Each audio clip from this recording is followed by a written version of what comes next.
യുവാവിനെ കബളിപ്പിച്ച് വാഹനം തട്ടിക്കൊണ്ടുപോവുകയും പണം കവരുകയും മർദ്ദിക്കുകയും ചെയ്ത സംഭവത്തിലെ പ്രധാന പ്രതി പോലീസിന്റെ പിടിയിലായി. കൊലപാതകം ഉൾപ്പെടെ 30ഓളം ക്രിമിനൽ കേസുകളിലെ മുഖ്യപ്രതിയായ പാളയംകോട് സ്വദേശി ഷജീറിനെയാണ് ചെറുതുരുത്തി പോലീസ് മാഹിയിൽ വെച്ച് അതിസാഹസികമായി പിടികൂടിയത്. ചെറുതുരുത്തി പോലീസ് സ്റ്റേഷൻ പരിധിയിൽ കാർ വിൽക്കാനെത്തിയ മണലാടി സ്വദേശി അബ്ദുൾ ഷംനാദിനെ ആക്രമിച്ച കേസിലാണ് അറസ്റ്റ്. നവംബർ 15-നാണ് സംഭവം. ഷംനാദിനെ പ്രതി ഷജീറും കൂട്ടാളികളും ചേർന്ന് ക്രൂരമായി മർദ്ദിക്കുകയും കൈമുട്ടുകൊണ്ട് കഴുത്തിൽ ശക്തമായി അമർത്തി ശ്വാസം മുട്ടിക്കാൻ ശ്രമിക്കുകയും ചെയ്തിരുന്നു.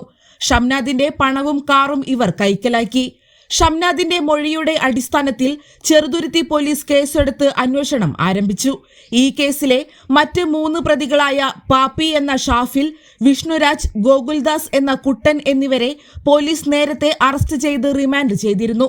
ഒളിവിൽ പോയ ഷജീറിനെ ചെറുതുരുത്തി സർക്കിൾ ഇൻസ്പെക്ടർ വിനുവിന്റെ നേതൃത്വത്തിലുള്ള സിവിൽ പോലീസ് ഓഫീസർമാരായ വിനീത് മോൻ, ഗിരീഷ്, ജയകൃഷ്ണൻ, ഡ്രൈവർ പ്രമോദ് എന്നിവരടങ്ങിയ സംഘമാണ് മാഹിയിൽ നിന്നും പിടികൂടിയത്.